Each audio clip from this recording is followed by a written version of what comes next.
মূর্তি বানানোর রাজনীতি সফল হয় নাই। শেখের বেটি বাংলাদেশে থাকতে পারে নাই। স্কুলের নাম বদলাতে পারেন, কলেজের নাম বদলাতে পারেন, গ্রামের নাম বদলাতে পারেন, ইউনিয়নের নাম বদলাতে পারেন, ওসমান হাদির নাম বদলাতে পারবেন না। লাখো শহীদের রক্তে কেনা দেশটা কারো বাপের না, প্রধানমন্ত্রীর না, শাহ আলমের কাছেও বাংলাদেশ বিক্রি করে দেওয়া হয় নাই। স্মৃতিভ্রম এমন একটা জিনিস, ক্ষমতার ছানিতে সেটা চোখে পড়ে না, এবং চোখে না পড়তে পড়তে ছানিটা এত মোটা হয়ে যায়, দিন গুনতে গুনতে মনে হয় আবারও নির্বাচনের তারিখ চলে এসছে। এবং সেই নির্বাচনের তারিখের সময় কি বিমান আসবে না নির্বাচনের দিন ঘোষণা হবে, সেটা নির্ভর করছে আপনি 24 জুলাইয়ের প্রত্যেকটা দিনের স্লোগানগুলো কতটুকু মনে রেখেছিলেন।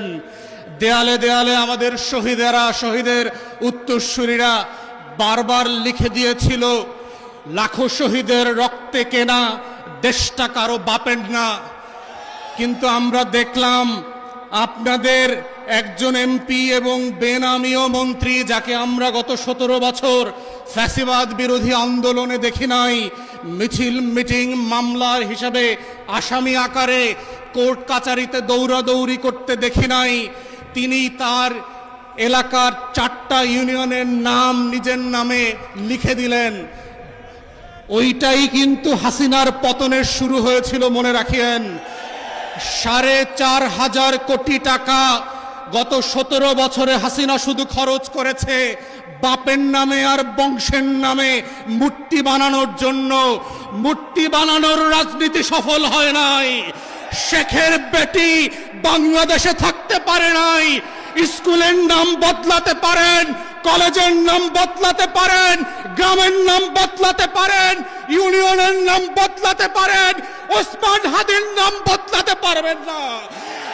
লাখো শহীদের রক্তে কেনা দেশটা কারো বাপের না, প্রধানমন্ত্রীর না, শাহ আলমের কাছেও বাংলাদেশ বিক্রি করে দেওয়া হয় নাই। অতএব আজকে যারা বিচার নিয়ে ছিনিমিনি খেলছেন, বাংলাদেশের ইতিহাসের অন্যতম যোগ্য ব্যক্তিকে আইসিটির প্রসিকিউশন থেকে সরিয়ে দিয়ে একটা অযোগ্য দালাল দলীয় লোককে দিয়েছেন, তিনি আজকে বলছেন তিনি নাকি বিচার করতে ভয় পাচ্ছেন। আপনার যদি এত ভয় লাগে আপনি এই খাতায় নাম লেখাইলেন কেন? যারা ভীত তারা তো ওই পারে পালিয়ে গেছে। নতুন বাংলাদেশ সাহসী শহীদদের জন্য, আবু সাইদ মুগ্ধের জন্য, যারা বিচারকে নিজের শাহাদাতের সম্মাননা আকারে নিয়ে এই ফয়সালা করবে, যেটা আপনারা করতে পারছেন না, দালালি করছেন। তাই আজকে এই জায়গা থেকে মাননীয় বিরোধী দলের নেতা এবং সংসদ সদস্যদেরকে আমরা আহ্বান করছি, আপনারা সংসদে 4টা গণহত্যার জন্য স্বাধীন কমিশন করে আবার দাবি করবেন গুম খুনের বিচারের ওপেন পাবলিক হিয়ারিং হতে হবে, যেটা আমেরিকাতে পশ্চিমা দেশগুলোতে যেই গণশুনানি হয়, গত 17 বছরের হাজার হাজার গুম হয়ে যাওয়া লাশ পর্যন্ত, স্মৃতি পর্যন্ত হারিয়ে ফেলা মানুষদের গল্প এই বাংলাদেশের 20 কোটি মানুষের ঐতিহাসিক স্মৃতি সংরক্ষণের জায়গা থেকে স্মরণে রাখতে হবে। এই কমিশনগুলো বিটিভি এবং সংসদ থেকে লাইভ করতে হবে। জুলাই জাদুঘর অবিলম্বে ওপেন করে দিতে হবে জাতির কাছে। জুলাই স্মৃতি শহীদ স্মৃতি ফাউন্ডেশন, তার কর্মকর্তা কর্মচারীরা গত 4 মাস ধরে বেতন পায় না।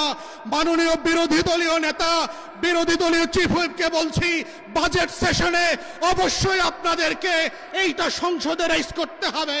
কোটি কোটি লক্ষ লক্ষ কোটি টাকা লুটপাটের বাজেট হয়। আমার 24-এর শহীদদেরকে নিয়ে যেই ফাউন্ডেশন কাজ করছে তারা 4 মাস ধরে বেতন পায় না। এটা লজ্জার বিষয়, লজ্জা হওয়া দরকার সরকারি দলের, যাদের রক্ত দিয়ে আপনারা ক্ষমতা এসছেন। আমরা সেই দিন বদলের রাজনীতি করতে চাই। মাথায় রাখবেন, বিমান কিন্তু সকল প্যাসেঞ্জারের জন্যই টিকিট কেটে দেয়। মনে রাখবেন, শুধু একটা ফ্লাইট চলে গেছে বলে নতুন কোনো ফ্লাইট হবে না। সেই দিন কিন্তু হবে না।